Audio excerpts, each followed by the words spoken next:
Pero mire nomás qué coincidencia, dígame, ¿usted también se dirige al trabajo, payasito? No, voy al trabajo, payasote.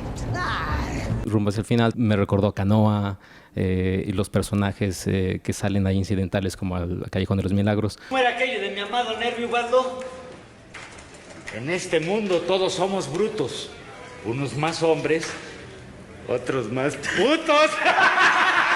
¿Qué tipo de influencias les dabas a los actores en cuanto a como para decirles, oigan, quiero más o menos, me imagino que quiero ir por este lado? Sí, definitivamente. Ahora contamos en esta época con unas referencias cinematográficas buenísimas, ¿no? A lo largo de toda la historia del cine, donde agarramos ciertas cosas, no tanto para emular ciertas cosas, pero sí como para inspirarnos de alguna manera, ¿no? Para inspirarnos en ciertas cosas que obviamente hicimos unos talleres, hicimos una especie como de cineclub para todo el equipo que duró como mes y medio más o menos, donde veíamos 2 películas a la semana y vimos varias que a mí me parecía que tenían algo que ver y no necesariamente porque eran de chavos. Había unas que ni siquiera eran de chavos, pero que tenían algo ahí particular que había que como que absorber, ¿no? O entender o apreciar, emocionarnos básicamente. Y eran muchos extremos, o sea, desde Los Olvidados, obviamente. ¿Por qué? Porque Los Olvidados, no hay que olvidarse, que tenía mucho humor. Dile que estoy aquí, a ver si se raja. Ten cuidado porque pega muy duro. Como no fuma, tiene mucho aire. Pícale. Es una película que incomodó mucho en su momento, debido a que también se reía mucho de lo que estaba pasando, ¿no? O no se reía de lo que estaba pasando, más bien el paso para atrás que hacía, la parte de mostrar lo ridículo, de alguna manera era descontracturante y causaba mucha incomodidad. Y en el otro extremo, por ejemplo, veíamos Los Goonies, por ejemplo. Down here, it's our time. It's our time down here. Vimos también Feos, Sucios y Rotos, que esa película, por ejemplo, es el extremo como la estilización tremenda de la miseria, de la derrota, no sé qué, una película que también incomodó mucho. Voce che la calcio viva ma cercata era mia e pure i soldi dell'assicurazione sono mie. Y que había muchas cosas que no tienen nada que ver con la película, pero que sí ciertas cosas sobrevivieron ahí puntuales, porque por ejemplo son las botas amarillas de Suhaili. Esas son de ahí, del personaje de ahí. Entonces agarramos de ciertos lugares diferentes referencias, pero no haciendo una cosa autorreferencial ni derivativa, ¿no? O sea, una película de muchas películas, no. Queríamos hacer también, sí queríamos hacer una película multigenérica, o sea, que tuviera, que en un espacio de menos de 2 horas tuvieras un viaje de la comedia, de la aventura, de la pérdida de la inocencia, a lo que sigue, que es un género que no está muy bien plantado en el cine, que significa las consecuencias de la pérdida de la inocencia o las consecuencias graves de heredar narrativas impuestas, de utilizarlas como mecanismos como justificativos, ¿no? para hacer tus acciones, y también atreverse a hacer cosas que el cine, en especial el cine estadounidense, no se atreve a hacer ahora, hoy en día. Antes sí lo hacía, que es que el personaje principal te traicione. Antes sí lo hacía. Ahí está Midnight Cowboy, por ejemplo.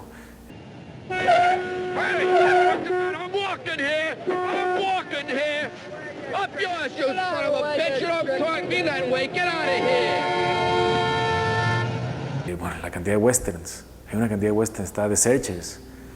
Es una película donde tu personaje principal de repente como que...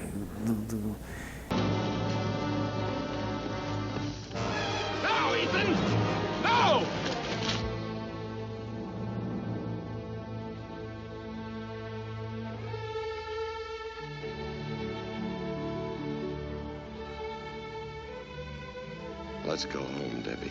Y ahora ya esas películas no existen. ¿Por qué? Porque causa muchísima incomodidad ver ese tipo de películas la parte más pop. Y no es porque no funcionen, es porque simplemente no se atreven, quieren ser moralmente bien pensantes. Y pues digo, Aquí no estamos tratando de dar ninguna respuesta moral en absoluto, ¿no? Llegó un momento en el que estuvimos haciendo taller con Gael y nos regaló un libro que se llamaba Un hilito de sangre, que de hecho se ve ahí en la película ese libro, muy interesante. Yo los invito a que lo lean, está muy bueno. Y sí nos llevó a ver algunas películas, unas proyecciones antes del rodaje. Entre una de ellas se llama Peyote. Peyote. Esa era la que te Peyote. decía. Mira, se acordó muy bien él. Peyote. También nos dio referencias como Los Olvidados de Luis Buñuel. Sí nos la dio, Sí. pero no la proyectó, pero nos dio varias referencias. Y el libro que nos como encargó como tal fue... Un hilito de sangre, que aparece ahí también. Sí, hay una referencia del libro que lee sí. Mi tío trabaja en el sindicato, güey. Tú nomás juntas los 20,000 varos. Le hablo a mi tío y tienes la plaza. Estamos jodidos. Ellos aparecieron en Las elegidas de la infancia y ahorita Chicuarotes retratan pues, una realidad que no podemos, digamos, ignorar, que no podemos hacer a un lado, que es necesaria como un vehículo del cine, el del arte. Pero ¿qué le dirías a esas personas, público o crítica, que dirían, bueno, ¿por qué necesitamos esta película que otra vez refleje un México así? Sí, digo, obviamente lo veo desde mi punto de vista, ¿no? O sea, desde una posición en la que yo creo que este tipo de película es importante que se vea. Yo creo que hay que afrontar los temas terribles, ¿no? Había una sensación, un axioma fundamental al querer hacer esta película, que era ver de dónde carajos viene la violencia. O sea, esta espiral de la violencia, ver de dónde nace. ¿Será de la falta de amor? De un personaje que crece siendo indolente, con una falta de empatía brutal. ¿Será que de ahí nace algo que genera este tipo de violencia, este tipo de fracaso como sociedad? Porque no es de la miseria, no es de la pobreza en lo absoluto. O sea, la película de hecho la persona más pobre es el moloteco, es el que no tiene, el que sigue a su amigo por cariño nada más, ¿no? Pero que sabe que lo que está haciendo está mal. Pero como no tiene ningún referente familiar, no puede rebotar eso, ¿no? Está solo en el mundo, ¿no? Es como esta oportunidad de hacer algo diferente, de contar algo que está pasando, pero creo que hay gente a la que no le gusta ahora sí que saquen sus trapitos al sol, claro. Pero lo padre de todo esto es que hay gente a la que sí, gente que está muy emocionada, gente que está agradecida porque se esté contando, porque se esté diciendo, porque indirectamente se está haciendo algo, o sea, se está intentando hacer un cambio, se está tratando de hacer una concientización, o sea, creo que es más la gente que lo toma bien, a la gente que dice, no, ¿por qué otra vez es que ustedes solo quieren retratar lo malo de México, cosas así? Se vale, porque pues, todos tenemos opiniones diferentes, pero al final creo que es un poco más bueno que malo. Siento que es importante afrontar esto, porque, y ahí me voy a atrever a parafrasear a Walter Benjamin, pero no me acuerdo en qué libro, pero con una máscara de gas en la Segunda Guerra Mundial, con una máscara de gas frente a su máquina de escribir, dijo que la historia, al final de cuentas, era un ejercicio no para contar cómo fueron las cosas, cómo sucedieron las cosas, sino más bien era un ejercicio de memoria para poder entender y capturar ese momento cuando se cruza ante ti como una emergencia.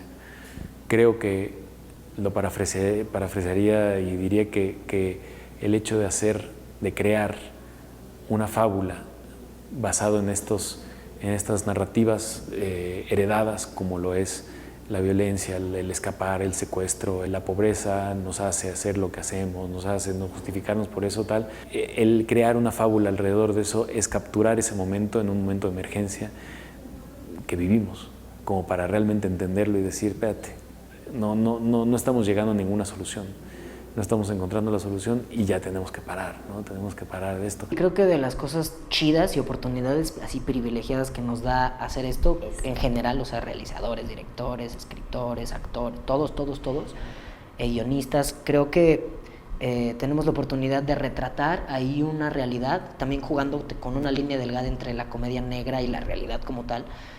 Pero es una oportunidad chida porque podemos aprender de ahí, podemos ver lo que está pasando o que se nos parezca indiferente y no opinar nada, o aprender y mejorar como sociedad. Entonces creo que es una oportunidad padre. Chicuarotes lo es, te da esta oportunidad, pues. Te puedes salir indiferente de la película, pero estaría muy raro. O sea, siempre te vas a quedar o enojado, o pensando, o cuestionándote todo, que es el objetivo de hacer cine también, ¿no? Hay gente que le incomoda mucho eso en el cine, pero pues a mí no, a mí todo lo contrario. A mí la verdad es que me mueve, y es el cine que me mueve, el cine que me prende ver y hacer, ¿no? Definitivamente. Señores, esperemos que les haya gustado el show. Ahí se chingan un bolillito para el susto.